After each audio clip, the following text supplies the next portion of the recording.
vamos encerrar, se o Senhor permitir, esse bloco de reflexão ao longo do trecho de todo o capítulo 1 de 1 Coríntios. Paulo falando sobre Cristo e sua cruz, a palavra da pregação e a ameaça real de nós anularmos a cruz de Cristo através de uma fé falsa, através de atitudes que se afastam da eficácia do que Ele fez. E ao longo dessas últimas sessões nós fomos falando desse caminho até a cruz, conectando com esses textos aqui de Coríntios. Então nós continuamos estudando Coríntios, né? À luz da crucificação. E se o Senhor permitir, hoje eu queria só fazer essa última entrega, que é a cruz de Cristo. Irmãos, não há outra pessoa mais importante no universo que Jesus Cristo. E não há outra obra mais impressionante que a cruz de Cristo. Como que o inimigo deseja roubar isso de nós? Como que o diabo te convida a ter uma vida religiosa, uma vida de cultos, uma vida de sacrifícios, holocaustos, dízimos, uma vida de ministérios, de dons, de talentos, mas se a cruz de Cristo não for esse sinal da nossa fé, então nós perdemos essa capacidade de ter nela o acesso ao poder de Deus. Porque é isso que Paulo está dizendo aqui. Não sejamos analfabetos espirituais. Lemos as Escrituras e nós não conseguimos entendê-la. A sabedoria de Deus está na obra da cruz do nosso Senhor Jesus. E eu gostaria então, nessa manhã, trazer algumas reflexões sobre isso. E de muitas formas, né? Fiquei semana toda tentando ver por onde que eu vou, por onde que eu vai. Pensei alguns caminhos possíveis, mas contemos com a graça do Senhor para fazer a entrega necessária para o dia de hoje e não fugirmos também desse contexto aqui de Corinto. Então, em 1 Coríntios capítulo 1, versículo 17, Paulo diz: porque não me enviou Cristo para batizar, mas para pregar o Evangelho, não com sabedoria de palavra, para que não se anule a cruz de Cristo. Certamente, a palavra da cruz é loucura para os que se perdem, mas para nós que somos salvos, poder de Deus. Versículo 23, nós pregamos a Cristo crucificado, escândalo para os judeus, loucura para os gentios, mas para os que foram chamados, tanto judeus como gregos, pregamos a Cristo, poder de Deus e sabedoria de Deus. Versículo 1 do capítulo 2. Eu, irmãos, quando fui ter convosco, anunciando-vos o testemunho de Deus, não fiz com ostentação de linguagem ou de sabedoria, porque decidi nada saber entre vós, senão a Jesus Cristo e este crucificado. Senhor, mais uma vez, estamos aqui diante da Tua Palavra. Aprova, Senhor, mais uma vez, me disponibilizar e me colocar aqui para compartilhar. Senhor, todos os meus pecados, limitação, carnalidade estão diante de mim, Senhor. Como podemos falar da cruz de Cristo sem a unção necessária, Senhor? Por isso, suplicamos Tua graça para ouvirmos a Tua palavra de uma forma correta. Um coração desejoso e aberto para sermos tocados pelo Teu Espírito Santo. E mais uma vez, Senhor, renova o Teu Evangelho em nós, para que Cristo e Sua cruz sejam a nossa real glória, nossa plena satisfação e contentamento, estejam nessa manifestação do Teu grande amor por nós, feita no Calvário. Ajuda-nos, Senhor, porque é um assunto que nós conhecemos bem. E se o Senhor não se revelar, Senhor, será mais uma hora de um lindo estudo, mas que não produz em nós mudanças efetivas, não produz em nós retorno e valor eterno, Senhor, e nós não estamos interessados em sabedoria humana, Senhor, estamos interessados no Teu poder. Por isso, consagramos esse tempo ao Senhor, para que o Senhor fale conosco. Precisamos Te ouvir e precisamos Te ver de uma forma renovada. Em nome do Senhor Jesus. Queria, nessa manhã, convido os irmãos a abrirem João, capítulo 1. Eu queria, nessa manhã, aproximar da cruz do nosso Senhor Jesus, pela perspectiva do Evangelho de João, e dividir essa mensagem em 3 partes. A primeira parte eu queria dizer da própria obra do Senhor, a obra da cruz, por que ela foi feita, e como foi lido nessa manhã em 1 Pedro capítulo 1, é alguma coisa que foi decidida antes da fundação do mundo, coisas essas que anjos anelam para escrutar. Foi a respeito dessa salvação que os profetas indagaram e inquiriram, profetizando acerca de coisas que o Espírito de Cristo neles indicava. E eles entenderam, a eles foi revelado que não para si mesmos, mas para vós outros, para nós, é que isso foi pregado. É aquilo que Hebreus, final de Hebreus, os heróis da fé, nos é dito. Todos aqueles santos do passado dormiram aguardando a esperança da salvação humana. Eles dormiram olhando um Redentor que ainda não havia chegado. Mas nós, irmãos, Ricardo leu também nessa manhã, né? Gálatas 4:4. Na plenitude dos tempos, Deus enviou seu Filho. É a plenitude da história humana. É o máximo que essa terra já viu. O Deus unigênito, Filho de Deus, desceu a essa terra e se tornou homem. E, muito em especial, João, ele constrói sua história e seu evangelho na perspectiva do Senhor Jesus como Cordeiro de Deus. Ele é bastante diferente dos outros 3 evangelhos, né? Inclusive, nós ficamos um pouco até embaraçados com a cronologia, porque nos parece que João vai para um outro caminho diferente dos outros 3 evangelhos. E eu gostaria de que os irmãos percebessem o coração, né, de João, e eles dizem que inclusive virou a tradição joanina. O que João escreve aqui, 20 anos talvez depois da destruição de Jerusalém, 40 anos depois que Paulo e Pedro já estavam mortos. Essa tradição ela foi sendo consolidada, né, na tradição cristã, onde nós fomos nos desapegando da tradição judaica.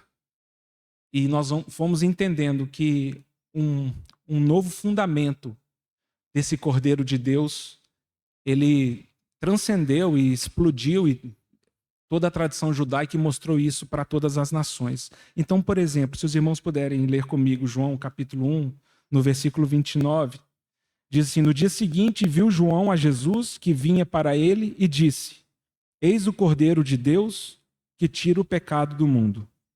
No versículo 36, novamente fala João Batista, né, vendo Jesus passar, disse: eis o Cordeiro de Deus.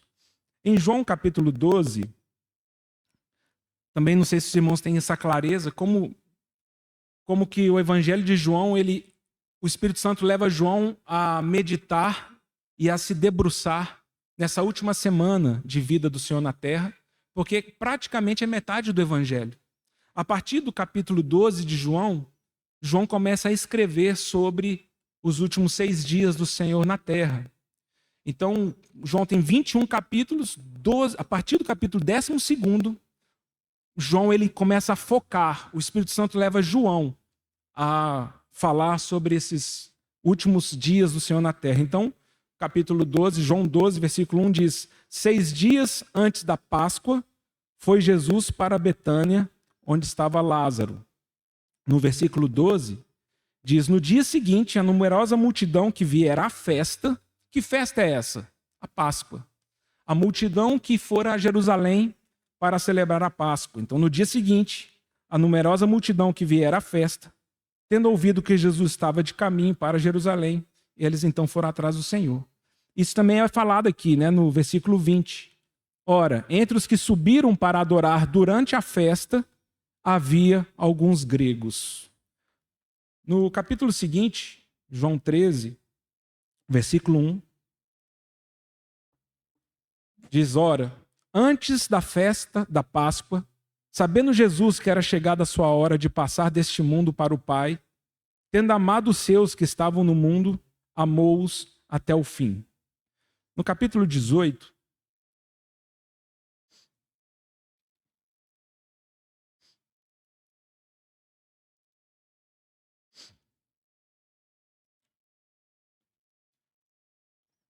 versículo 28, diz: depois levaram Jesus da casa de Caifás para o pretório. Era cedo de manhã. E eles, né, o sinédrio, os judeus, não entraram no pretório para não se contaminarem, mas poderem comer a Páscoa.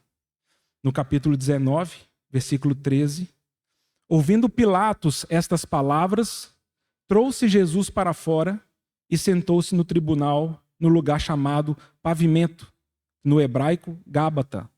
E era para a seve pascal, cerca da hora sexta, e disse aos judeus: eis aqui o vosso rei. Para a seve pascal, o dia da preparação da Páscoa, o dia anterior à Páscoa. E no versículo 31 diz: então os judeus, para que no sábado não ficassem os corpos na cruz, visto como era a preparação, pois era grande o dia daquele sábado, rogaram a Pilatos que se lhes quebrasse as pernas e fossem tirados. Aqui já está falando da crucificação. Eu fiquei bastante tentado agora, mas eu vou aprender comigo mesmo, para não perder tempo, de não entrarmos nesse parêntese, porque ele é desnecessário para a nossa fé. A questão do sábado, né? Provavelmente o Senhor não morreu numa sexta-feira, para que se cumprisse os 3 dias e 3 noites que ele precisava ficar no ventre da terra, como ele falou, né, fazendo o sinal de Jonas. A confusão que talvez aconteça é que, quando nós lemos aqui do sábado, nós achamos que é o sábado da semana. Mas esse sábado aqui, o dia após a Páscoa, era o primeiro dia das festas dos pães asmos, o 15º dia do mês de Abib, do primeiro mês de Israel. Porque se os irmãos lerem Levítico 23, os irmãos vão perceber que as festas solenes que o Senhor havia colocado no calendário de Israel, elas eram sábados para o Senhor. Então, inicia-se com um sábado semanal, né? Então, o judeu, o israelita, todo 7º dia da semana, ele não trabalhava, deveria ser um dia para o Senhor. Obra servil nenhuma farás. Mas depois, à medida que Jeová vai ensinando as suas 7 festas, em Levítico 23, nós vamos descobrir que também eram, né, para entender como se fosse Brasil hoje, eram feriados em Israel. E diferente dos nossos feriados, que tem independência, proclamação da República, um feriado nosso, geralmente, a gente fica em casa, né? A gente sai para um parque, vê TV, faz qualquer coisa. Em Israel, as festas e os feriados eram para celebrar e cultuar a Deus. Então, se os irmãos depois lerem Levítico 23, vão perceber que primeiro dia das festas dos pães asmos, que era justamente o dia posterior à Páscoa, era sábado. Era um dia que eles não poderiam fazer nada. Então, alguns irmãos vão dizer, né, que o Senhor provavelmente morreu, a Páscoa caiu no ano em que o Senhor foi crucificado, numa quinta, e ninguém poderia fazer nada na sexta, porque era um sábado feriado, um sábado de pães asmos, e depois viria o sábado mesmo, que eles também não poderiam fazer nada. E aí, no primeiro dia da semana, domingo, as mulheres foram até o túmulo. Né? Mas, tá vendo? Eu falei que não ia fazer e fiz. Não vou entrar mais nesse detalhe, fecho caixinha. Mas o que eu queria falar para os irmãos é que João aqui ele vai mostrar o Senhor Jesus como o Cordeiro de Deus. É a resposta de Gênesis 22, versículo 7, que ficou mais de 1800 anos para ser respondida. Lembra quando Isaac estava sendo levado por Abraão para ser sacrificado? Isaac fala para o seu pai: bem, eu estou vendo o altar, eu estou vendo o cutelo, onde está o cordeiro para o holocausto? 1800 anos se passaram sem responder essa pergunta. Onde está o Cordeiro do Holocausto? E aqui então, João capítulo 1, versículo 29, João Batista fala: eis o Cordeiro de Deus. Durante 1800 anos, a humanidade ficou esperando esse Cordeiro do sacrifício. E isso é muito impressionante. Porque João ele vai começar a desenvolver essa lógica e ele vai encaixar o calendário de que maneira? É que naquele crepúsculo do dia, 14º dia do mês de Abib, primeiro mês de Israel, enquanto os homens estavam preparando o seu cordeiro para celebrar a Páscoa, Deus também preparou o seu cordeiro para oferecer-nos o sacrifício perfeito, irreversível, irretocável pelos pecados da humanidade. É esse o esforço que João está fazendo. Então, eu queria só lembrar os irmãos disso. Há algum tempo atrás nós estudamos Êxodo 12 e 13, que é a instituição da Páscoa em Israel, né? Quando eles saíram do Egito. Percebemos como que é perfeita a palavra de Deus e o nosso Deus é perfeito em todos os seus caminhos e todos os sinais que Ele dá. Então, muitas vezes nós nos lembramos que quando o Senhor instituiu a Páscoa, talvez a primeira coisa que eu falaria é que o Senhor, ele, quando institui a Páscoa, ao longo dessa caminhada do deserto, nós ficamos sabendo, isso está em Deuteronômio 16, que o Senhor fala: bem, quando vocês entrarem na terra prometida, vocês não mais celebrarão a Páscoa nas cidades. Haverá um lugar que eu vou definir, e só nesse lugar a Páscoa será comida. Então, o sacrifício do cordeiro foi estabelecido pelo Senhor em Jerusalém. Sabemos disso pelas Escrituras. Então, Salomão, quando consagra o templo, profeticamente ele fala: este é o lugar que Deus escolheu para repousar seu nome na terra. Então, também ninguém fique confundido. Quando nosso Senhor Jesus voltar para reinar, ele não vai reinar de Paris, ele não vai reinar de Nova York, ele vai reinar de Jerusalém, porque a cidade do grande rei é a cidade onde Deus escolheu. Que a partir de Jerusalém, ele testemunha dele mesmo para as nações. Então, deveria existir o cumprimento profético de que o cordeiro precisaria morrer em Jerusalém. Os irmãos lembram, em Lucas 9,51, por exemplo, essa impressionante expressão? Fala-se que o Senhor Jesus, sabendo que havia chegado o seu tempo, ele começou a olhar de uma forma fixa e determinada para Jerusalém. É tempo do Cordeiro de Deus ir para o local do sacrifício. O altar escolhido de Deus para imolar seu cordeiro era Jerusalém. O Senhor não poderia morrer em nenhum outro lugar. O Senhor não poderia morrer em Nazaré, o Senhor não poderia morrer em Betânia, o Senhor não poderia morrer em Cafarnaum. O Senhor, o Cordeiro de Deus, precisava ir para Jerusalém e ali ser imolado. Uma segunda consideração que nós fazemos é que esse cordeiro, ele precisava ser macho de 1 ano, que fala de maturidade de vida. O cordeiro de 1 ano é considerado um cordeiro que chega na sua fase adulta e plena de vigor. Então ele ainda tem muitos anos pela frente, mas a partir de 1 ano o cordeiro já é considerado um adulto, né? Um macho adulto. Isso também é muito bonito, né? Porque nós poderíamos pegar um bebê de 1 dia, um bebê de 1 semana, e oferecer como um sacrifício a Deus. Aproveitar, inclusive, que ele não cometeu pecado nenhum, né? É sangue inocente. Mas Deus não aceitaria tal sacrifício. Deus não aceitaria que nós pegássemos um inocente, sem nenhuma consciência, sem nenhum entendimento do que ele está fazendo, e sacrificássemos e derramássemos esse sangue humano na tentativa de pagar pelos nossos pecados. Era necessário que o cordeiro tivesse 1 ano de vida. Era necessário que esse cordeiro entregue, ele fosse pleno do seu vigor físico. E também não era um cordeiro velho.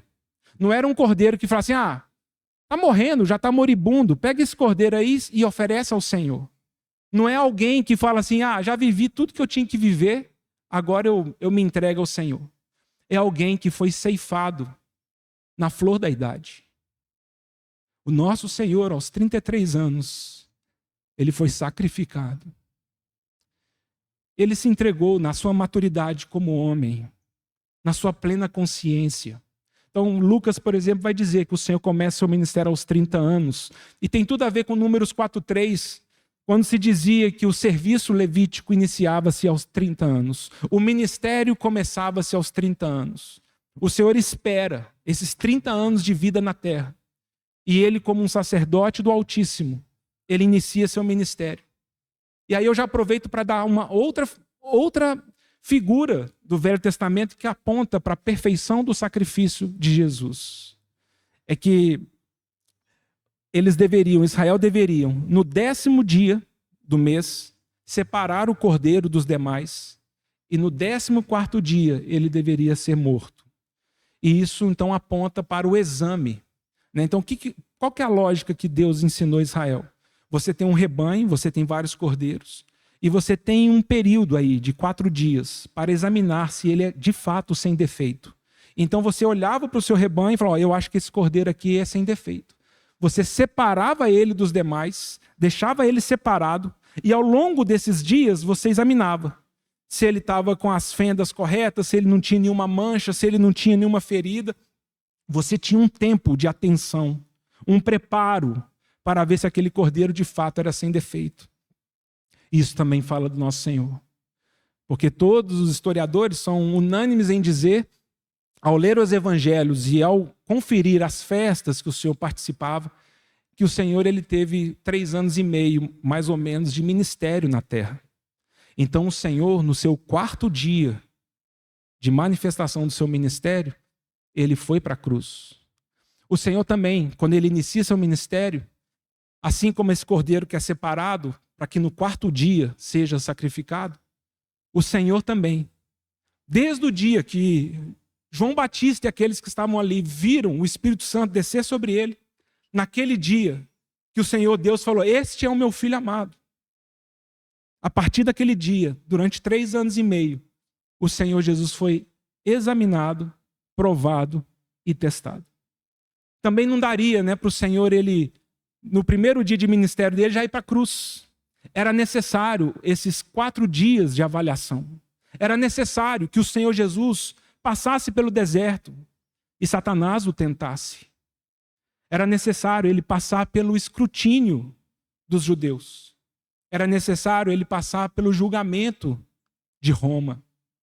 E qual que é o final desse contexto? O final desse contexto é que, como lemos aí, é que quando os judeus tentam condenar o Senhor, eles procuraram falsas testemunhas, eles eram contraditórios nas suas conclusões, porque não encontraram nele culpa. E Pilatos também, como um profeta, ele faz essa sentença: não vejo nesse homem pecado algum. Satanás cirandou o nosso Senhor. Cirandou. E não encontrou nele defeito algum. Mas principalmente, Deus dá testemunho de que o Senhor Jesus não pecou em nada. É o Cordeiro perfeito. É o Cordeiro macho de 1 ano, sem defeito, que se expôs ao escrutínio da humanidade. E no seu 4º dia, ele fala, agora eu posso ser imolado. Esse Cordeiro passa por esse escrutínio. E ele passa aprovado por Deus. Satanás não tem o que acusá-lo. E a humanidade não tem como imputar nele nenhuma injustiça. E aí chegamos num grande mistério das Escrituras, que é o mistério da encarnação. É um grande mistério isso. Porque, como sabemos e lemos em Hebreus, irmãos, meditem em Hebreus 7, 8, 9 e 10. Que texto perfeito, tremendo, que fala dessa obra perfeita de Jesus Cristo, à luz do Velho Testamento e dos sacrifícios do Velho Testamento. Porque no Velho Testamento se oferecia sangue de animais. E o próprio sacerdote e o sumo sacerdote precisava, antes de oferecer sacrifícios pelo povo, precisava oferecer sacrifícios por ele mesmo e pelos seus próprios pecados. Como que o Deus eterno poderia aceitar de uma criatura pequena, limitada, imperfeita, um sacrifício de valor eterno? Como que o eterno, o santo, santo, santo, poderia permitir que alguém acessasse a sua presença oferecendo um sacrifício que ele pudesse aceitar?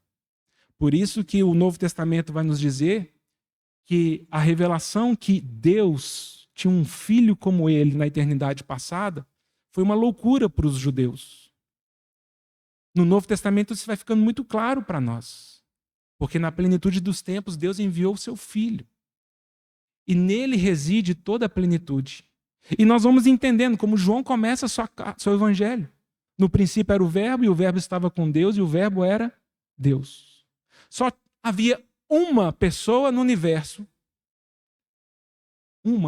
só uma, que poderia ir para a cruz. Só uma pessoa no universo, só uma pessoa poderia oferecer um sacrifício perfeito a Deus. O próprio Filho de Deus. Só Ele, só há um. Só Jesus. Não há ninguém comparado a Jesus Cristo. E é por isso que também no Evangelho de Mateus, quando começa a sua história, tão impressionante, né? O anjo fala com José: não, José, não rejeita Maria, não. O que está dentro do ventre dela vem de Deus. E o nome dele será Jesus. Né? No hebraico, Yeshua. Jeová é a nossa salvação. Ou Jeová salva. Então, toda vez que nós falamos Jesus, nós estamos dizendo Jeová, o Deus de sempre, o Deus da eternidade, nos visitou com salvação. E só uma pessoa poderia oferecer esse sacrifício. Então não tem essa história, como alguém já poderia dizer: não, vou pegar uma pessoa aqui e se eu te crucificar numa cruz para pagar pelos meus pecados, não, Deus não iria aceitar. Que criatura poderia oferecer qualquer coisa eterna para o Deus eterno, para nos garantir uma obra eterna? Apenas o Filho de Deus. E talvez seja um pouco essa lógica que Lucas diz no início da sua carta, né, do seu evangelho. Porque quando também o anjo se apresenta para Maria e fala para ela que o fruto do seu ventre, ele era santo, né? Esse ente dentro dela, ele fala o quê? Então descerá sobre ti o Espírito Santo. O poder do Altíssimo te envolverá. E esse fruto que está dentro de você será chamado Filho de Deus. Porque só há 2 homens nessa terra que nessa natureza de serem soprados por Deus e vieram a existir, só 2. Quem são? O primeiro de todos. Quem que é o primeiro homem que pode falar assim: não, eu não nasci de mulher não, eu nasci de Deus? Não é Adão? O primeiro de todos. O Senhor faz aquela imagem de barro e ele sopra. E Adão então se torna alma vivente. Sopro, ar, pneuma, espírito. Adão foi soprado pelo Espírito de Deus e virou um homem. Da mesma forma, o Senhor Deus soprou em Maria, e o que foi gerado dentro dela também era filho de Deus. Na continuação de Lucas 3,38, na genealogia do Evangelho, Lucas tem essa clareza, porque ele vai trazendo a genealogia a partir do Senhor Jesus, né, e vai descendo, e no versículo 38 ele chega em quem? Então ele fala: Cainã gerou a Enos, que gerou a Sete, que gerou a... Cainã foi gerado por Enos, que foi gerado por Sete, que foi gerado por Adão, que é filho de Deus.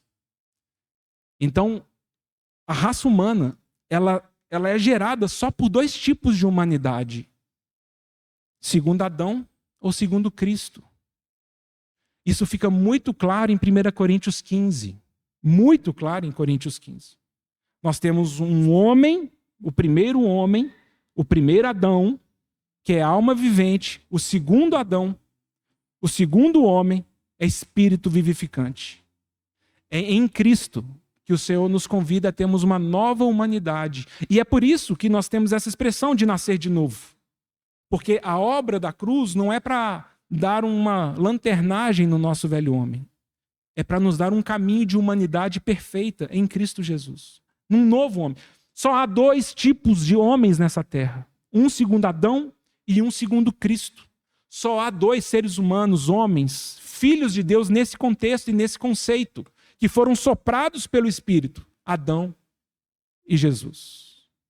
Então era necessário que o Deus unigênito, não é isso, essa expressão impressionante que João usa no seu capítulo 1, nunca ninguém viu a face de Deus. Foi o Deus unigênito que nos revelou. O único Deus gerado por Deus. Por isso que ele é Deus Filho. Todos nós somos criaturas. Todos os anjos são criaturas. Tudo o que existe no universo foi criado por Deus. Jesus não foi criado por Deus. Jesus foi gerado por Deus. Qual que é a diferença disso? A diferença é que qualquer mulher que for para o hospital ter um filho, é impossível ela parir, não sei se essa expressão é muito feia, mas parir no sentido de gerou. Não pode gerar uma cadeira, não pode gerar uma mesa, não pode gerar um elefante, não pode gerar um cachorro, não pode gerar uma melancia. A mulher só pode gerar alguma coisa que é da sua raça, com seu DNA e com a sua essência. Agora nós, na nossa criatividade, podemos criar uma cadeira, criar uma estátua. Nós podemos criar um robô, nós podemos criar um computador. Só o Senhor Jesus foi gerado por Deus. Ele tem a mesma natureza, ele é filho com todas as legitimidades que Deus tem. Por isso que em João 5, o Senhor Jesus fala, porque da mesma forma que a vida habita no Pai e ele não precisa de coisa alguma para existir, assim também o Filho. O Filho é Deus como Pai. E nós precisávamos de uma salvação divina. Mas esse é um lado. Por outro lado, nós precisávamos de um homem, um representante da raça. Porque imagina, se o tubarão quisesse ensinar a gente a nadar e falar, vocês têm que nadar nessa velocidade, vocês vão ficar debaixo da água 5 horas, aí talvez a gente levantaria o dedo e falasse assim, tubarão, você é outra natureza, você é outra raça, eu não consigo ser como você. Ou uma águia me ensinar a voar. O que eu preciso é que um outro homem que tem as mesmas limitações e atributos que eu tenho como homem, me ensine a nadar e me ensine a voar. O que nós precisávamos é que da mesma forma que um homem caiu e por meio dele houve a completa deformação da humanidade, nós precisávamos de que um outro homem também pudesse nos salvar. Então não é uma salvação apenas divina, é uma salvação humana. Esse é um mistério para nós. Então, 1 Timóteo 2,5, só há um intermediário entre Deus e os homens, Jesus Cristo, homem. Mais de 80 vezes os evangelhos falam de Jesus Cristo como filho do homem. Atributo que ele dá a si mesmo. É ele que fala. Eu sou o filho do homem. Quando o Senhor voltar a essa terra, ele voltará como homem. Então, não é essa a profecia? Porque assim como um relâmpago dista do ocidente, o oriente do ocidente, assim também será a vinda do Filho do Homem. A humanidade vai ver um homem descendo do céu. A humanidade não vai ver um super anjo, uma potestade gigante. Ele vai ver um homem. Jesus Cristo, ele vê essa terra, por um lado Deus, por um lado homem. E é isso que a teologia tenta traçar esse paralelo, e nós falamos isso pela fé. Jesus Cristo é 100% Deus e 100% homem. Nós não podemos tirar qualquer característica disso, como de muitas vezes foi tentado ao longo da história da igreja, explicar esse mistério. E o mesmo João, que muitas vezes foi falando, não, Jesus estava desde o início. Tudo foi criado por meio dele. Hebreus fala que ele é o herdeiro de todas as coisas. E é Jesus, o divino, que sustenta todas as coisas pela palavra do seu poder. Então é João que nos traz essa divindade do Senhor, mas é João também, na sua primeira carta, capítulo 4, falando assim, qualquer pessoa que disser que Jesus não veio em carne, esse espírito é do anticristo, não aceite. Porque começou a existir uma lógica, uma ideia, de que Jesus sim era Deus, mas ele não foi homem. Mas se nós não tivermos um homem que restaura e restabelece a raça, nós continuamos ainda dependendo de uma salvação humana. Talvez seja isso que Romanos 5 vai nos dizer bastante, os irmãos depois leiam e meditem. Porque a história do evangelho é verdade, por meio de um homem entrou o pecado, entrou a transgressão, a desobediência, a morte. Mas também é verdade que por meio de um homem que obedeceu, o Senhor trouxe a graça, restabeleceu todas as coisas. Por meio da obediência de um, muitos serão salvos. É isso que Paulo diz. Jesus Cristo é incomparável, irmãos. O nosso coração precisa distanciar bastante as pessoas dele. Nós não devemos nem por um segundo sequer compará-lo com Paulo, Pedro, Davi, Abraão, Moisés. O próprio Paulo aqui, o capítulo 1, versículo 13, ele tinha muito essa clareza. Quando as pessoas queriam idolatrá-lo, colocá-lo como um oráculo, colocá-lo como... Ele fala, irmãos, acaso foi Paulo crucificado por vós? Será que é possível qualquer ser humano, qualquer pessoa, tentar roubar o trono da autoridade de Jesus? É possível nós confundirmos isso? Então eu já escutei de alguns que não acho que fazem por mal. Eu já escutei, não, a minha pessoa preferida na Bíblia é Davi. Eu gosto de estudar fulano. Não, irmãos, não. Nosso herói é Jesus. A nossa pessoa é Jesus. O nosso centro é Jesus. É claro, por meio dele nós apreciamos todos esses heróis. Mas se você chegasse perto de Davi e falar, Davi, você é meu herói, você é a pessoa mais... Acho que Davi ia dar um tapa na sua cabeça. Você está doido? Olha para Cristo. Ele mesmo, Davi, olhou para o Senhor. Ele mesmo viu o Senhor. Coisa essa que os israelitas não entenderam quando o Senhor diz isso. Pessoal, vocês estão olhando para Abraão. Abraão viu o meu dia e se alegrou. Uai, que é isso? Você está doido? Como é que Abraão viu o seu dia? É porque eu sou antes dele. E por que João Batista também dá testemunho do Senhor?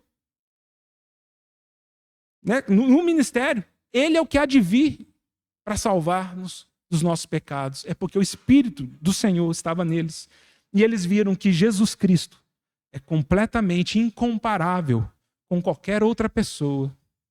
É incomparável com os anjos. É incomparável com potestades. Não há pessoa, ninguém que possa se comparar ao Cordeiro de Deus. Porque dentro dessa checagem, só há um no universo capaz de cumprir as exigências do sacrifício que Deus faria naquele altar de holocausto no Calvário. Então, sabemos pelas Escrituras que esse Cordeiro, ele não deveria ter nenhum dos seus ossos quebrados. Na continuação desse texto que lemos, João 19, acontece isso. E João diz, não, para que se cumprisse a profecia, nenhum dos seus ossos foi quebrado. Porque apesar da violência do sacrifício, como que isso fala ao seu coração? A violência desse sacrifício. Um cordeiro sendo imolado. Por que o Senhor Deus estabeleceu? Nenhum osso dele deve ser quebrado. Então, desde Êxodo 12, na saída do Egito, aquela mulher, dona da casa, deveria pegar aquele cordeiro e com muito cuidado deveria imolá-lo, sacrificá-lo, tirar as peles, para que ele fosse comido com todos os seus ossos inteiros. Isso me fala da absoluta soberania de Deus na nossa história. Porque apesar de todo o reboliço externo, de toda a tragédia e o Senhor Jesus indo para a cruz ali, ele sabe que a vida dele está nas mãos de Deus. E nenhum osso dele pode ser quebrado. Apesar da dor, apesar do sofrimento, a nossa vida está muito, muito segura nas mãos desse perfeito sumo sacerdote, que mesmo ao trabalhar a nossa vida, para que sejamos imolados em muitos aspectos, ele cuida de nós. Talvez seja isso que Lucas 21, o Senhor Jesus quis dizer aos seus discípulos. Quando ele fala, olha, vocês serão odiados, vocês serão entregues pelos da sua própria família.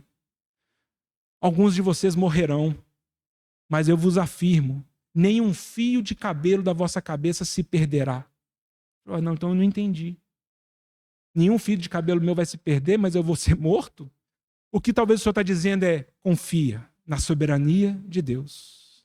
Ele é aquele que mesmo quando eu sou levado para o sacrifício, a minha vida está muito bem guardada nas suas mãos e nenhum osso meu pode ser quebrado.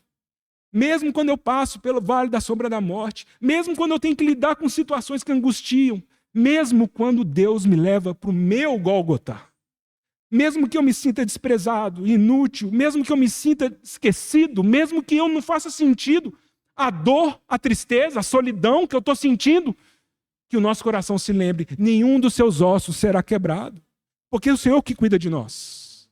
Tudo está contado nas suas mãos. É um cordeiro que nenhum osso dele será quebrado. É um cordeiro que ele não pode ser comido cru. Então ele precisa passar pelo fogo e ele tem que ser assado. É o nosso Senhor que ficou de 9 da manhã a meio-dia, completamente nu, com seus braços absolutamente abertos, no madeiro, sendo queimado pela vaidade do sol da humanidade, sendo queimado por uma raça que cuspiu na cara do Criador e seguiu uma serpente. Era necessário que esse cordeiro fosse assado, que ele experimentasse o calor daquilo que há debaixo do sol e dessa terra. Era necessário que o nosso Senhor fosse pregado no madeiro. Então, Gálatas 3,13, né? Paulo fala isso claramente, fazendo alusão ao Velho Testamento. Quando desde a lei de Moisés fala, maldito é todo aquele que é pregado sobre um madeiro. E por que o Senhor foi pregado no madeiro? Paulo responde isso em Gálatas, para que nós não esquecêssemos que Deus o fez maldito por causa dos nossos pecados. Deus o fez maldição. O Senhor Jesus não podia morrer apedrejado. O Senhor Jesus não podia morrer enforcado. O Senhor Jesus não podia ser decapitado. Até mesmo porque ele, se fosse decapitado, seus ossos seriam quebrados. O Senhor não poderia morrer de nenhuma outra forma que não cumprisse a exigência do holocausto do Cordeiro de Deus. É necessário que aquele que se oferece para pagar o preço pelo pecado da humanidade, ele seja um cordeiro de 1 ano, macho, sem defeito. Ele precisa ser 100% Deus, ele precisa ser 100% homem. Ele precisa passar pelo fogo do Calvário, ele vai precisar passar, né, pelo exame das nações e exame dos povos. Ele vai precisar ser pregado no madeiro e ele vai precisar derramar seu sangue. Era necessário que o holocausto do Cordeiro de Deus houvesse derramamento de sangue. Naquela véspera de Páscoa, os homens estavam preparando o seu cordeiro e Deus também estava imolando o seu. Naquele crepúsculo da noite em que os homens comeriam um cordeiro, Deus oferecia seu próprio filho na cruz do Calvário por nós. Nos era necessário um Salvador como esse. A cruz de Cristo vai dizer desse radicalismo absoluto de Deus que não havia outra solução. Se houvesse qualquer outro caminho para que a humanidade pudesse ser salva, jamais o Senhor Jesus aceitaria esse caminho. Os irmãos percebem que esse cordeiro adulto, ele fala, ninguém tira a minha vida, eu a espontaneamente dou. O Senhor não foi surpreendido. O Senhor, como nós acabamos de mencionar, durante algumas semanas, resolutamente ele foi para Jerusalém porque ele sabia que havia chegado a sua hora. E ele começa a falar isso para os seus discípulos. Porque importa que o Filho do Homem seja morto, entregue aos homens, no terceiro dia ressuscite. Irmãos, o Senhor Jesus, ele não foi enganado. Nós podemos achar, né, que Judas o traiu, né? Judas o traiu, mas o Senhor não foi enganado. Ele sabia, ele já havia falado desde o início. O Senhor Jesus, inclusive nesse processo, quando ele fala no jardim do Getsemane, se eu pedisse para o Senhor agora, ele enviava para mim 12 legiões de anjos. Quando ele está conversando com Pilatos, Pilatos fala assim, aqui, você não vai tentar se defender, não? Você não sabe que eu tenho autoridade para te soltar? O Senhor fala assim, toda autoridade que você tem, você recebeu de alguém muito mais alto do que você. Vocês não estão entendendo, pessoal. Eu nasci para morrer. Eu vim para essa terra para reconquistar o ser humano para Deus. Eu vim para pisar na cabeça da serpente e criar um povo para Deus por meio do meu sacrifício. Ninguém me obrigou. Ninguém está me exigindo. Eu espontaneamente dou a minha vida. A única pessoa do universo que poderia nos salvar, desejou nos salvar. Essa é a obra dele. E qual é o resultado? Uma das coisas que eu fiquei muito impressionado nas minhas meditações, até fui revisar, fui ler. Aí queria muito que os irmãos depois meditassem e ficassem impressionados como eu também fiquei. Porque, ao contrário do que eu imaginava, tributar ao Senhor Jesus o título de Cordeiro, ele não aparece tantas vezes no Novo Testamento. Então nós temos, nesses dois versículos que lemos em João, 1:29 e 1:36, João Batista falando, ele é o Cordeiro de Deus que tira o pecado do mundo. Nós temos em 1 Coríntios 5:7, quando Paulo fala que Cristo é o Cordeiro Pascal. Nós temos um pouquinho mais para frente do texto que o Arthur leu, em 1 Pedro 1:19, porque nós não fomos salvos. O preço que foi pago não foi ouro ou prata, mas pelo precioso sangue, como de cordeiro, sem defeito, sem marca, o sangue de Cristo. Alguém poderia dizer Atos 8:32, porque não necessariamente está falando diretamente da pessoa de Jesus Nazareno, que é quando o eunuco, o etíope, ele está lendo Isaías 53, e ele fala, me interpreta isso, esse cordeiro mudo. Então nós temos 4, 5 vezes essa expressão cordeiro para o Senhor Jesus no Novo Testamento, até chegarmos em Apocalipse. Os irmãos sabem quantas vezes o Senhor Jesus é chamado de cordeiro em Apocalipse? 28 vezes. Na verdade, é o título que mais se fala do Senhor em Apocalipse. Então, quando Deus quer nos falar da obra da cruz de Jesus, ele fala do Cordeiro. Não é isso? Por que o Senhor Jesus é o Cordeiro? Porque ele morreu. Ele foi imolado. É o Cordeiro que derrama o sangue para que esse sangue possa ser oferecido a Deus e todos vocês tenham acesso a ele por toda a eternidade. Chegamos em Apocalipse, irmãos. E esse é o resultado, é a garantia. Sabemos que a obra do Senhor foi completamente aceita pelo Deus Todo-Poderoso. Deus aceitou o sacrifício de Jesus. Vocês já viram alguém que morreu em nome de Deus e ressuscitou e foi colocado assentado à sua direita? É porque nenhum homem nunca teve e nunca terá todas essas exigências do Cordeiro de Deus. Deus tem seu Cordeiro. Quem de vocês pode ser meu Cordeiro? Vocês têm que cumprir essas exigências. Então, irmãos, olha que impressionante. Nós chegamos em Apocalipse 5. Nós conhecemos bem. E eu fiquei um pouco orando ao Senhor para tentar entender por que tem essa expressão que ela é um pouco diferente de João. Eu sempre tenho João aqui comedido, inclusive lendo Apocalipse você não vê isso, mas por que João vai mencionar que ele chorou muito? Não é apenas que ele se entristeceu. Não é simplesmente que ele chorou. João fala, e eu chorei muito. Por que ele chorou muito?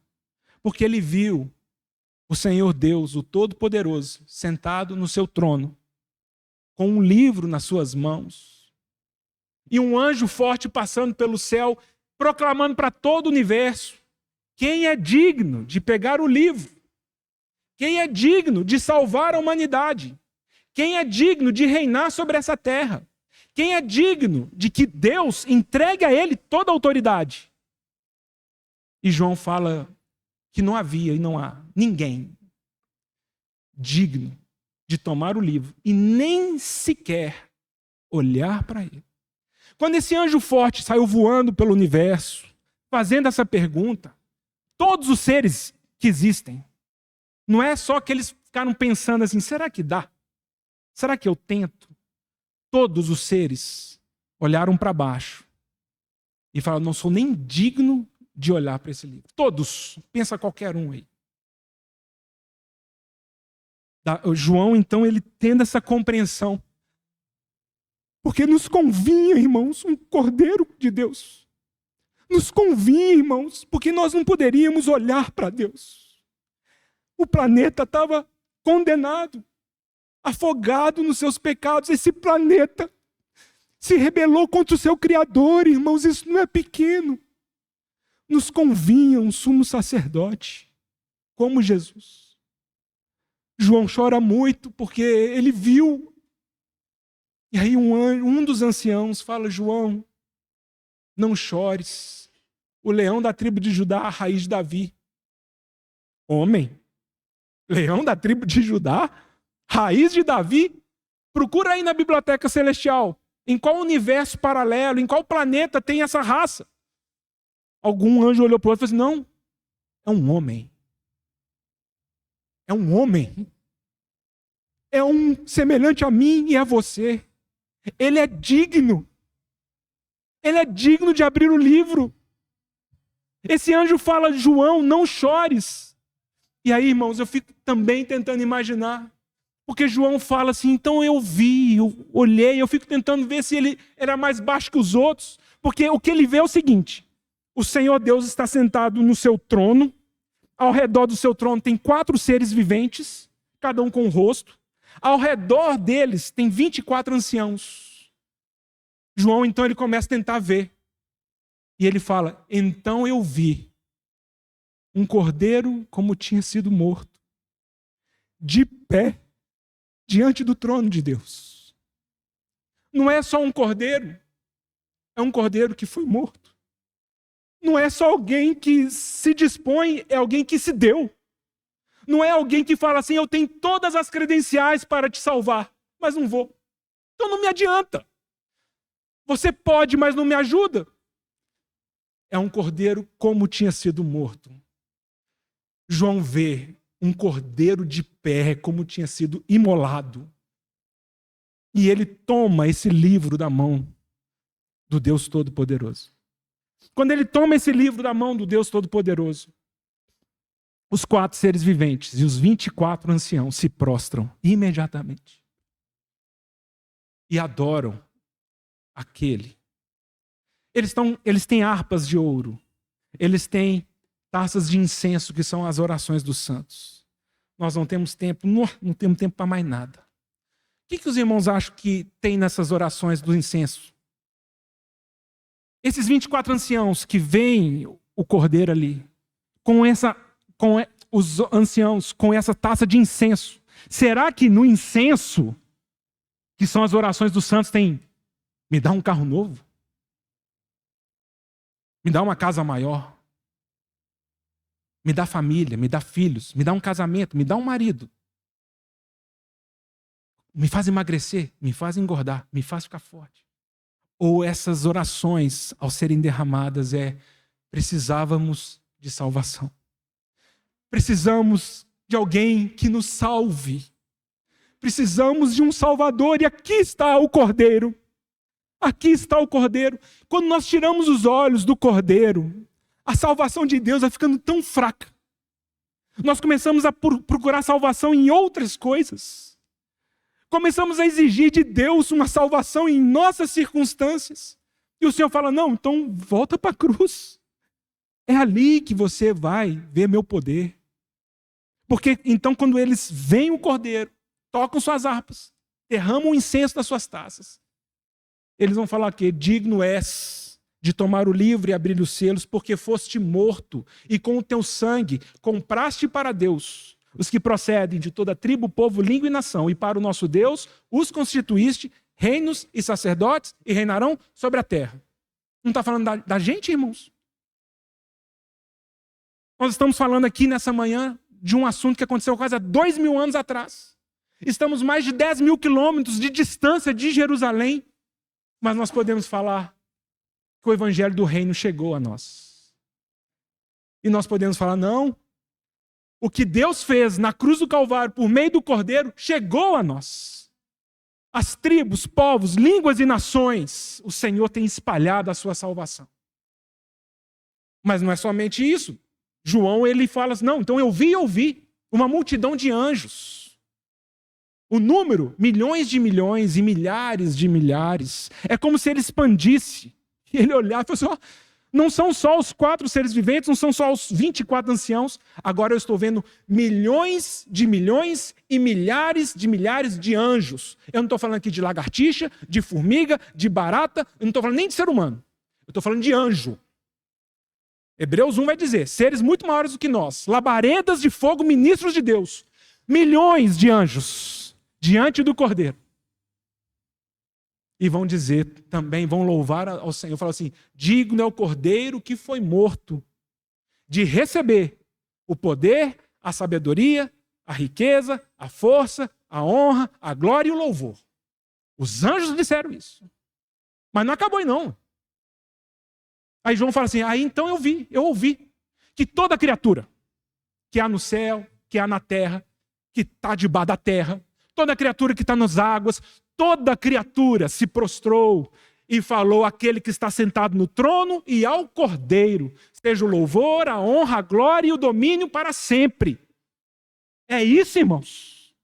O Cordeiro de Deus, o resultado da obra dele, é a supremacia de Cristo. É a absoluta vitória do Senhor Jesus sobre todas as coisas.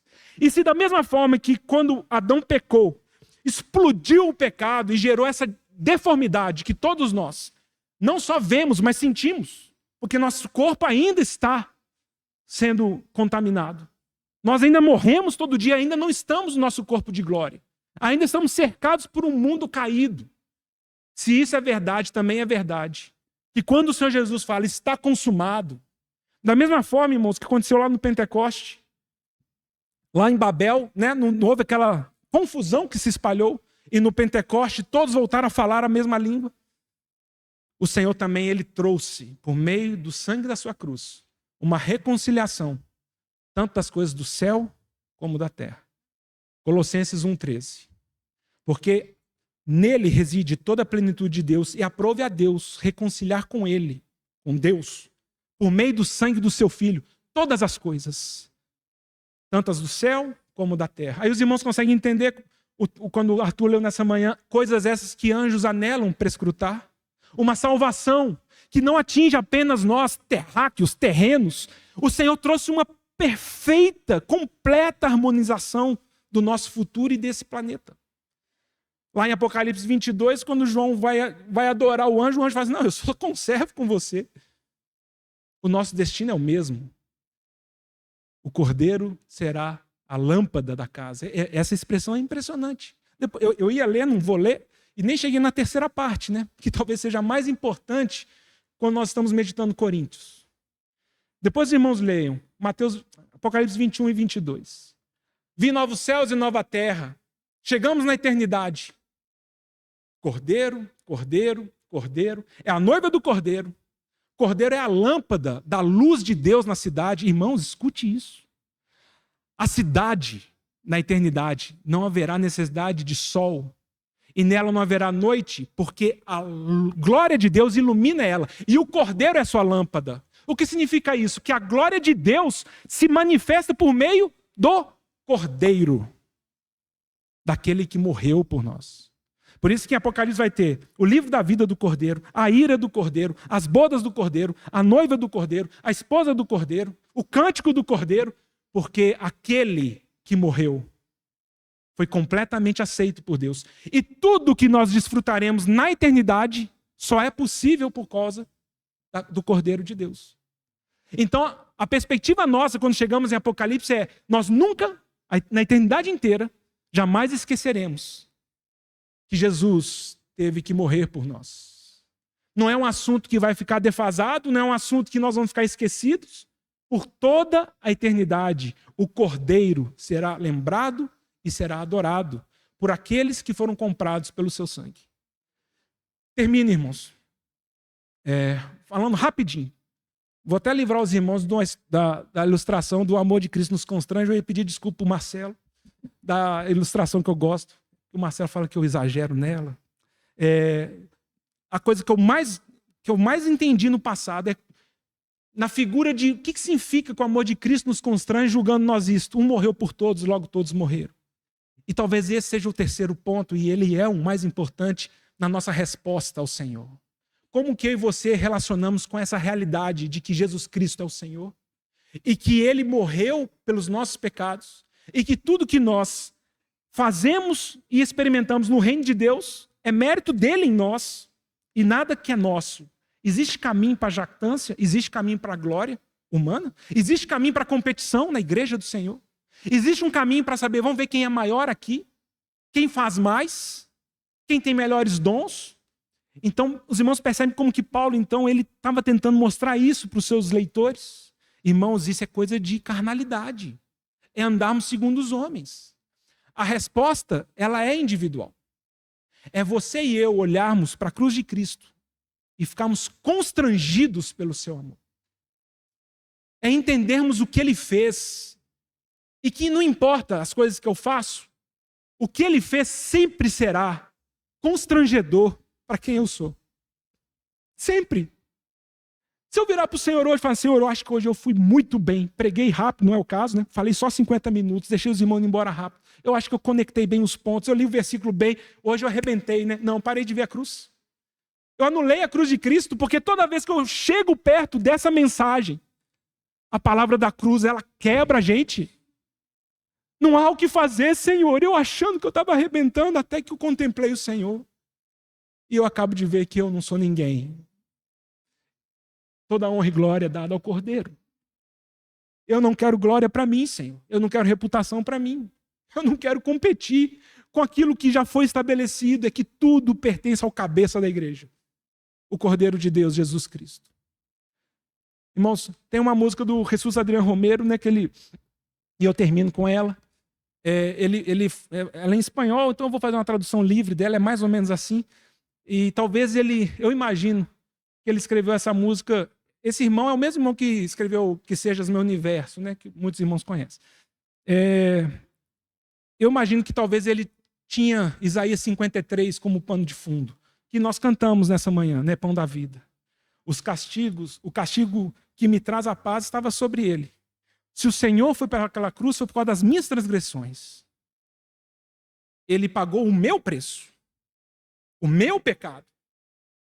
Se alguém aqui tem que falar, eu sou pecador salvo pela graça, sou eu. Mas isso é alguma realidade que não vai embora, né? Não, foi pago pela graça um ano atrás, agora até que eu não sou tão ruim. Então ele fala assim, a música dele, o título é Se Eu Tivesse Estado Ali.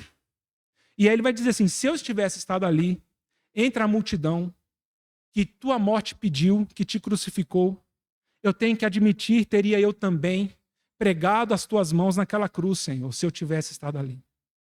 Mas, pensando melhor, eu também estava ali. Fui eu que te cuspi. Fui eu que te feri. Pensando melhor, Senhor Jesus, eu também estava ali. Fui eu que te coroei com espinhos e com dor à tua fronte, Senhor. Eu também estava ali. Se eu tivesse estado ali, aos pés daquela cruz, ouvindo-te clamar ao Pai em solidão, eu tenho que admitir, também teria eu deixado-te morrer, vendo-te sofrer. Mas pensando melhor, eu também estava ali. Fui eu que feri teu lado, fui eu que te escarneci, fui eu que te açoitou, fui eu que dilacerei as tuas costas. Eu também estava ali. A obra do Cordeiro, ela nos constrange, irmãos, a expulsar do nosso coração qualquer orgulho humano. Quando olhamos para o Cordeiro e entendemos o que ele fez por nós, nós podemos entender que no meio da experiência comunitária e de igreja, não há caminho para o homem e para a carne. E talvez seja assim, né? Depois de 5 sessões e mais de 5 horas tentando falar para os irmãos, palavras incompletas, pensamentos às vezes contraditórios, incoerentes, me parece que é necessário que você rumine isso. O que eu acho que Paulo está dizendo é que não há nada mais horroroso para nós começarmos a buscar na sabedoria dos homens, na glória dos homens, reconhecimento e sentido de vida. Fazendo isso, nós anulamos a cruz de Cristo e nós desconsideramos tudo isso que ele fez por nós. Por outro lado, para pecadores miseráveis, não há notícia melhor. Que Deus nos amou de tal maneira que deu o seu Filho. E que agora nós podemos viver em novidade de vida, experimentando daquilo que o Senhor Jesus tem para nós. Comamos o Cordeiro. Vivamos por meio dele. Né? Já mencionei isso para os irmãos, gosto dessa música eu acho que eles mandou para os irmãos há algum tempo, Falso Véu dos Vencedores, quando ele fala da competição, né? E quem te pode garantir que o teu jeito de servir a Deus seja o melhor, seja o mais leal. Quem falou que você é o padrão de vida para os fiéis? Quem falou que você é o último biscoito do pacote? E aí a música, isso não tem a música que eu coloquei, mas a música termina falando a diferença que existe em nós. A diferença do povo de Cristo para os demais. Todos nós somos poeira vinda do mesmo chão. A diferença é somente o amor que nos alcançou. Graça imensa e imenso favor. A diferença do povo de Cristo é que eles têm o Cordeiro. O Cordeiro será nosso guia. Ele nos apacentará. Olha que parece uma contradição. O Cordeiro é o pastor, mas é o Cordeiro. É por meio da obra da cruz que o Senhor nos quebranta. É por meio da obra da cruz que Ele nos consola. É por meio da obra da cruz que Ele nos guia. É por meio da obra da cruz que o poder de Deus se manifesta na nossa história. Que o Senhor fale aos nossos corações. Não há história, não há ponto de reflexão e meditação na nossa vida mais profunda, mais importante do que a cruz de Cristo. E quando ela se manifesta e o amor do Senhor nos constrange, nós somos mudados. Aí, só aí, nós vamos chegar aos pés dele e falar: Senhor, o que o Senhor quer que eu faça? E o Cordeiro vai falar: negue-se a si mesmo, tome a sua cruz e siga-me. E nós vamos ter essa capacidade, por causa do amor que temos por ele. Quando isso não está claro para nós, nós temos só legalismo e religião. E aí nós não conseguimos e achamos que a cruz é um negócio muito nojento que o Senhor colocou para mudar a nossa vida. E eu tinha tantos sonhos. Mas quando os nossos olhos são abertos e nós vemos o Cordeiro, nossa vida é mudada. Aleluia, porque o Cordeiro é digno e ele em breve nos buscará, estaremos com ele por toda a eternidade. E por toda a eternidade daremos glória ao Cordeiro de Deus que tirou o nosso pecado.